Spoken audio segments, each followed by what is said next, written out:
everyone, to our 50th episode of Storylines Live. This is a really exciting episode, and it's also a Chapters with Paul episode. I am here today to talk to Paul about this milestone. What do you think? We made it to 50. I can hardly believe that we made it to 50, Tara. It's it adds up fast. You know, most podcasts don't make it to 10 episodes. Yeah. To make it to 50 is really a huge achievement. And I have to give props here to Tara because she has been instrumental in keeping us on track and making sure that we continue to create great content. So thank you, Tara. Well, thank you, Paul. It's a lot of fun. And what we thought we would do for this episode is reflect and look back. Deep thinking. Yes. Not only about, what we've learned, but what we want to do. You know, we sat down and we put some thoughts together, and we can't share everything in one episode, but we're going to put it all in our show notes. So everything we talk about will go into more detail in our notes. But what we did is we took some categories, and we wanted to share with our audience, whether they might want to start their own podcast or might work with a podcast, is what have we learned? And we broke it down into categories: tech and guests and promotions. So we're just going to do a couple from each category, and I'll kind of set Paul up and he'll let us know kind of what we've learned and what we want to share with the audience, and celebrate along the way as we go. Exactly. And a lot of what you said, Tara, not only show notes, but we'll probably put together a blog or our Storylines newsletter. We'll get more into. So we came up with 50 key learnings, right? Because 50 episodes. Yes, we did. And it wasn't hard to do that. So that means we learned a lot, and we learned a lot in a short amount of time, because even though 50 is a huge milestone, we're still technically in our infancy of a podcast. So we're excited to share this knowledge with you. And let's kick it off with, we had a category of things we learned about tech. So of course there's a lot of basics, but two of the things I wanted to talk about today is where we are on our podcast. So we're on the Marketing Podcast Network. Yes. So tell people, what is that and how did that come about? Why is that where we launched? Oh, that's a great question, and thanks for that, Tara. So the Marketing Podcast Network has 70-some podcasts on it. Most of them are in current production. Some of them are not, kind of like a book on a library shelf. It's done, but it's still there if you want to listen to it or read it, right? Yeah. And the majority of those are marketing-focused podcasts. Some are individuals, some are agencies like WordWrite, some are companies that may have some interest in marketing. The idea behind a network is that you are creating a commonality, a community of interests. So if you're starting a podcast or you have a podcast, there can be benefits to that, because if people are looking for the general topic of your podcast, the thinking is it's more likely that they'll gravitate to, for lack of a better term, a hub, where there are a number of podcasts on the same topic. One of the interesting things is, if you're not Michelle Obama or, Prince Harry and Meghan, you're not going to make a lot of money. The Smartless podcast is another one that comes to mind from advertising, right? If you think you're going to get rich on podcasting, generally speaking, you will not. Being on a network, though, allows you to do group purchases for potential advertising clients. So if you listen to any episode of the Storylines podcast, you're going to get a pre-roll and a mid-roll spot in there. And more recently, we've been doing host reads. So on our podcast, there is a spot that I am reading. Research shows that if you're going to do ads, that those are the ones that promote the best response from your audience. And as a benefit of that, we do earn a small amount of money from the ads, and a lot of our costs for the podcast are covered. There are costs certainly for us to do this, and Maggie, our colleague who produces the actual episodes, that's one cost. But there are also costs in terms of where the podcast is hosted, et cetera, and some of those costs are covered by being on a network like that. That's great. And we are there, but we're also many other places. Yes. And I guess just tell people kind of how easy is it to get your podcast on, Apple or Spotify? Is it fairly simple? Some people might think, oh, that's a big deal, or that costs money. What's that process like? So there is a certain amount of annual expense you'll need to make. I'm just going to use Podbean as an example. It's a well-known platform for podcasts. You record a podcast like we're doing right now, and you're going to upload it to someplace on the interwebs. Podbean would be an example. When you have a relationship with an organization like Podbean, what it's going to do is enable you to publish your podcast to most of, if not all, of the major places where people consume podcast content on the internet. Everywhere from Spotify to Apple Podcasts to YouTube, which is the fastest growing podcast platform, by the way. So there's benefits to doing that, and it's once you get it set up, there's some costs in setting things up. Like we'll talk about tech in a minute and equipment and stuff like that.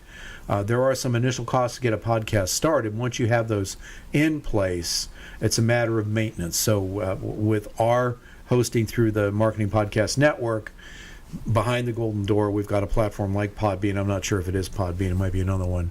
Where as part of the services, they're making sure that every time we publish an episode, it goes everywhere it should. Right. And you mentioned YouTube, and that was actually one of the other things that we've learned that I had on here is how important a video element is. Absolutely. We started with doing just audio, or really we just releasing audio because we had video with our guests, but we decided to add a video element, and especially with the chapters with Paul, since we had our kind of in-office studio here. So how do you think YouTube has helped grow the podcast? Well, amazingly, and a lot of people probably know this, but some people maybe have forgotten, YouTube is owned by Google. Yeah. And Google is, probably the most active search engine on the internet. Of course, AI is starting to get in there, and of course, Google has its own flavor of AI searching. Regardless, because of that relationship and because of the video element, YouTube is one of the fastest growing platforms for podcasters. Now, a lot of people will listen to podcasts on YouTube, and they're not actually watching them, right? But it's still a great platform. One of the things about YouTube since its beginning, the descriptions that you can put along with your podcast file, you can have, I forget how many characters it is now, it might be 1,000 or 2,000. Most social platforms, you can't have that much content in the description. And if you work your YouTube SEO well, you can get tremendous results from having your podcast on YouTube, regardless of whether a lot of people are just listening to it rather than watching it, and because of that relationship with Google. For sure. And just to wrap it up with tech, so obviously we have some equipment here in-house, but for someone who is maybe just starting out or wouldn't have access to, the equipment we do, what do you think is a good way to get started with what you might need basic equipment? You don't have to have a lot of equipment to get started. Honestly, if you look at a lot of the Storylines live episodes that I've done, I was just using the microphone and my laptop. Now, I don't want to give you the wrong impression. We looked at whether we needed to be connected to a system like we're using today, or it's become very popular. Since we started podcasting, and Storylines Live is actually our second podcast. We used to do one called the P100 or Pittsburgh 100, and we did probably about 30 or 40 episodes of that. So the equipment you're looking at now was purchased in 2017 or 18. The equipment has evolved quite a bit. You cannot connect these microphones into a USB port on your computer. That is the standard today, is to have a USB microphone if you're going to use one. And what I would say, Tara, is experiment and see what's working. If your audio quality is sufficient and if your video quality is sufficient, you don't need to spend a lot of money on things. You folks can't see it, but we actually have a light behind the camera today. That works for us. That's necessary. But depending on where you're recording, you may not need that either. Exactly. So we'll have more about tech in the show notes, but let's go to our next category, which is what we learned about promotions. So one of the main things is just having the basics, someone's name, title, photos of our guests. Talk about kind of what do you think is just the easiest way? Do we have what's the process we use with our guests into compiling that information, and why is that so important? Obviously it's important, but how do we kind of do that process-wise, get all that information in advance? So finding your guests and coordinating the guests is a separate topic, and we may or may not cover that in the episode today. The actual tactical, functional nature of how to do this, typically what we like to do once we've identified a potential guest is set up a pre-interview with me. And this might be only 10 or 15 minutes. We'll answer questions about the format of the podcast, how long it is, et cetera, et cetera. And if the guest is going to be a good guest for us, we send a link to a jot form. Jotform.com, that's one of several similar type resources on the internet that you can use for this purpose. There will be follow-up questions in there. A lot of the things that you just asked, Tara, like what are your social handles? Yeah. Can you share a good quality photo that we can use in promotion? And from those materials, we'll do two things. One, aside from the pre-interview, are there other things that we should be asking the guest about? There's a place for that on the form. And then as well, we've got the assets already in process for promoting the episode, which is critical. Yes, having everything in one place is Yes. definitely helpful rather than emails back and forth or, Exactly. oh, where was that on LinkedIn, something like that. Another thing that goes into that is obviously scheduling and knowing when episodes are going to air so we can tell our guests when it's coming out. Even like this, we knew probably a month and a half ago when our 50th episode was going to launch, and we could plan for it because we have that calendar. So talk about kind of the importance of that scheduling and how we've been doing it with guests versus our content episodes and how you think that has worked well. In terms of scheduling, the ideal cadence is to be recording 6 weeks or 6 episodes in advance, whichever works better for you. In our case, we're dropping 2 episodes a month. So we're on that kind of a cadence, and we do try to get 6 episodes ahead. If you're a full-time podcaster, you're probably going to be better able to do that. If you're OCD, you'll be better able to do that. Right. There are times when the cupboard is not necessarily bare, but we don't have much there. Chapters with Paul began for 2 reasons. One, people were asking us to do some episodes where we talked about ourselves and what we do in between the interviews. And secondly, it's good evergreen content. Now, this is not an evergreen episode, but if you look back in the last 10 or 15 episodes, we've done some where a guest fell through or hadn't confirmed yet, and we were able to stay on schedule and drop an episode in there, Chapters with Paul, which, by the way, that's something that's very important. Be consistent. Whatever your schedule is, don't miss your cadence. These are some of the things that cause algorithms for podcast outlets to drop you lower in search results. Right. Exactly. And going into planning guests, getting guests, we found a lot of success on LinkedIn. Yes. Also just through our own team members and people we already know, and then coming from our guests' referrals.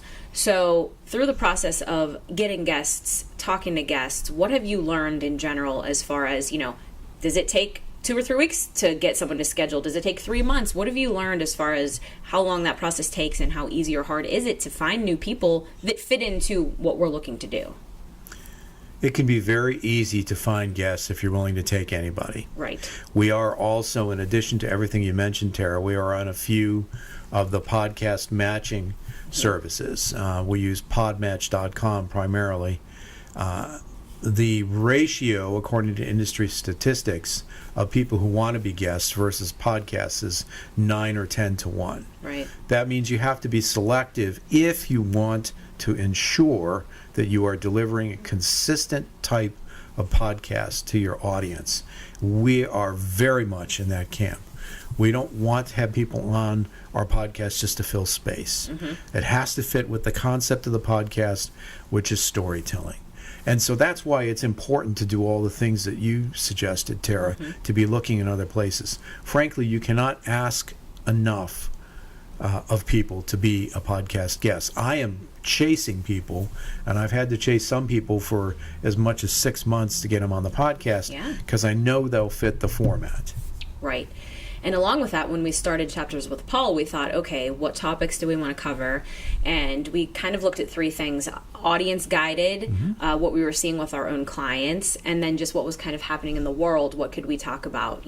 AI or something that was really relevant. So in coming up with topics, if someone was, starting a show or continuing it, what's your best advice to kind of stay on track but still be able to evolve? Wow, that's really a great question. So there's two parts to the answer. Number one, just like social media, it's not something that you do in the moment. You plan ahead. I have a background in journalism, so we use tools called editorial calendars. Mm-hmm. Editorial calendars are a very common tool in the marketing and PR field today as well. So have a plan and an idea of when you want to be covering certain topics or certain kinds of guests. That'll help you deal with this. And sometimes there's themes. Now, our business is not a seasonally adjusted sort of we don't have a fall season or a summer season, but maybe your business does. If you're an accounting firm, tax season, boy, that's a crush, right? Mm-hmm. So there are things you can be doing in tax season and outside of tax season as an example, and you can begin to plan so you have good quality episodes. Exactly. I think this is a good place to take a quick break. When we come back, we'll cover the rest of our topics on what we learned here on our 50th episode.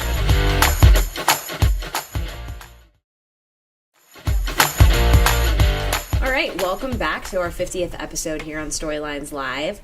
Our next category that we want to dig into, Paul, is kind of what we've learned just from our guests. Mm-hmm. So as we were talking about before the break, having topics, having a plan, but how has the just general organic conversation that comes with a good, connection, how powerful is that? And what do you do as a podcaster when you maybe have these set list of questions and then it kind of goes in a different direction?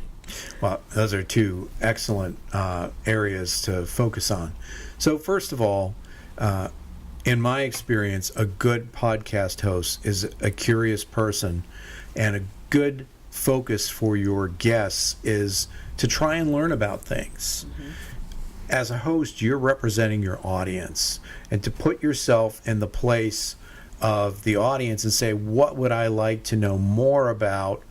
What can this person share that's going to bring a new perspective to this topic? That's pretty critical. The other thing is, to your second question, you don't want to be too rigid. Mm-hmm. We have a format. I have probably about 20 questions in a format that I'll send every guest. Beginning with the jot form, we'll ask people, what else do you want to talk about? And then there is a certain bit of improvisation that needs to occur during the recording of the episode. Yeah. So to your point, Tara, if somebody wants to go in a different direction, you got to be willing to go there with them as long as where you're going mm-hmm. is relevant to your audience. Podcasting is great for so many reasons, one of them being that it's pretty much the only type of content consumption that can be multitasked. Mm-hmm. I can drive mm-hmm. From here to Chicago, where one of our daughters lives, and I can listen to podcasts all the way and still drive the car well and maintain a good speed and all that kind of stuff, right? Yeah. That said, every audience has an attention span. Mm-hmm. So you want to make sure that in the case of our podcast, it's about storytelling, that we're talking about storytelling. The intricate rules of curling or something else, what does that have to do with the topic at hand, right? Now, not too long ago, I had a dentist on the podcast. You'd say to yourself, well, why do you need to have a dentist on the podcast? That seems to have nothing to do with storytelling. Actually, storytelling is fundamental to what he does. And, in his case, his story is great because more than being a dentist, he's invented dental procedures and products, and that's led him to become a consultant. So it's a very fascinating story, more so about how you can get into a business and think it's this big or it's focused on one area, and learn that, as you said, Tara, that the story evolves. Right. So being open and having guests on that might not check every box that you thought you needed, and then realizing that, oh, wow, that was the perfect person, exactly, to be on the show. And from that, a lot of our guests also have their own shows. Yes. Or their own opportunities where you've mm-hmm. been able to come in. So how has that, how are those relationships formed between guest and you, and being on other shows and, working from there? One of the things we did, and that's such a great suggestion, is before we started this podcast, I spent a lot of time being a guest on other podcasts. What that did was it taught me what to do and what not to do to have a good podcast. Mm-hmm. respecting your audience, we've talked about a lot, but also respect your guests. Yes. If you really want great guests on your podcast, they expect to be treated a certain way. They don't want to be sitting there asking themselves, when am I recording that episode? Or when is it going to be live? When can I promote it? So having a good process in place, kind of sticking to your focus are critical issues. And, for me, that experience of being on 40 or 50 podcasts before we started this one was really helpful. And one way that it was helpful to the specific focus of your question is that, we looked at, well, here's the top podcasts in the marketing field. We'd love to have these people on the podcast. So after I did 40 or 50 of them, I'd say probably about 2/3 of them, we said to ourselves, boy, if we can get these people on our podcast and the first however many episodes, that's going to help us because they have great social followings, they're respected in the field, and that's going to get people to come to our podcast early on who might not have found it because it's a brand new podcast and has no credibility and no traction. Right. And I would say out of the first 50 episodes, the first 13 or 17 fit into that category where we had people who are respected in the industry and well-known on as guests. Right. Now, we've talked about a lot of things, technology, recording, getting guests, promotions.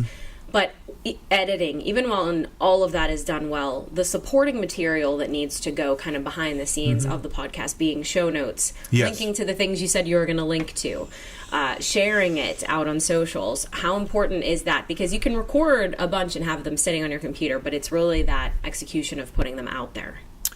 That is where the rubber meets the road. I often think, imagine you're the world's greatest opera singer, and you're singing at an opera house in the outback of Australia.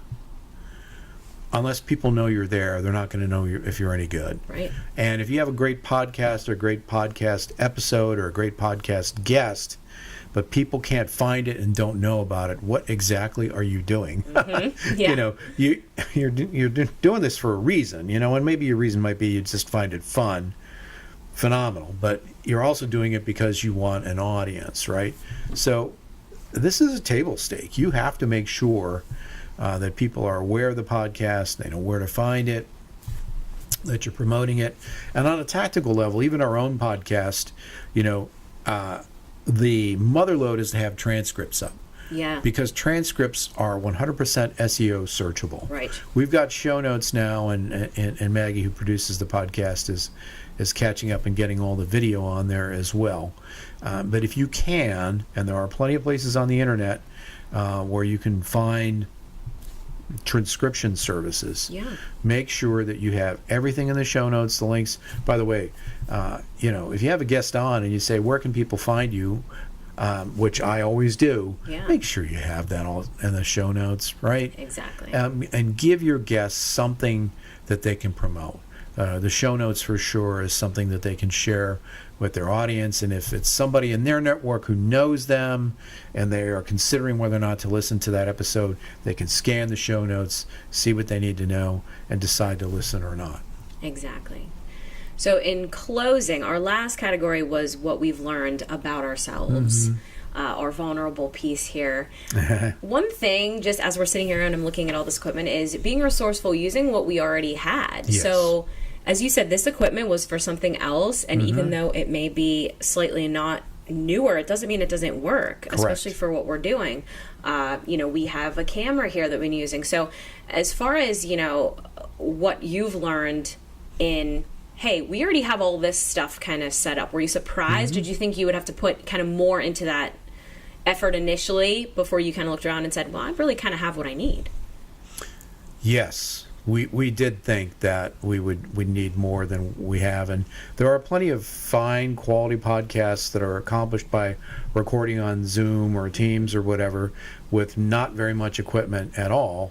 And there are podcasters who structure their episodes in such a way that there's not hardly any editing at all. We do a little bit of editing. As you can tell if you're a frequent listener or viewer of the podcast. It's up to you how much you want to do. But to your point, Tara, as the technology continues to evolve, the demand to have equipment and to spend a lot of money on things continues to drop. Right.